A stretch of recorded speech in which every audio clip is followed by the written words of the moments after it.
మన పెళ్ళిలోనో ఫంక్షన్లోనో పార్టీలో చేసుకుంటే మహా అయితే 5,000 మందికో బాగా ఎక్కువ చెప్తే 10,000 మందికి చేస్తారు. మరి ఇక్కడ లక్షల్లో వచ్చారు వీళ్ళందరినీ చూస్తున్నారుగా. ఎవరికన్నా ఇబ్బంది ఉందా? ఎలా తింటున్నారు చూస్తున్నారుగా.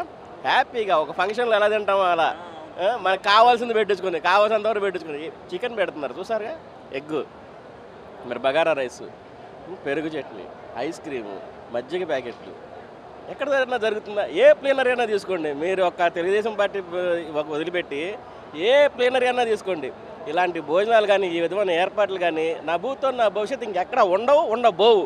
ఒక్క తెలుగుదేశం పార్టీకే ఇది సాధ్యమవుతుంది ఎక్కడైనా సరే. కడప ఆతిథ్యం బాగుందంటారా? చాలా అండి, అద్భుతంగా ఉంది.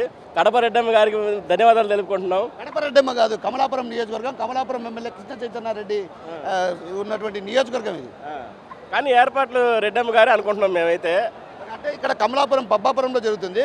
కుత్తా కృష్ణ చైతన్యారెడ్డి వాళ్ళ తండ్రి గారే ఈ భోజనాలకు సంబంధించి కుత్తా నరసింహారెడ్డి గారికి చాలా ధన్యవాదాలు తెలుపుకోవాలండి. మాకు నిజంగా తెలియదు, అందుకని ఆ మాట పాడాము, సారీ అండి. భోజనాల ఏర్పాట్లు మాత్రం చాలా అద్భుతంగా చేశారు. వారికి అన్నదాత సుఖీభవ అనే పదం ఆయనకే చెల్లింది, అంత బాగున్నాయి ఏర్పాట్లు.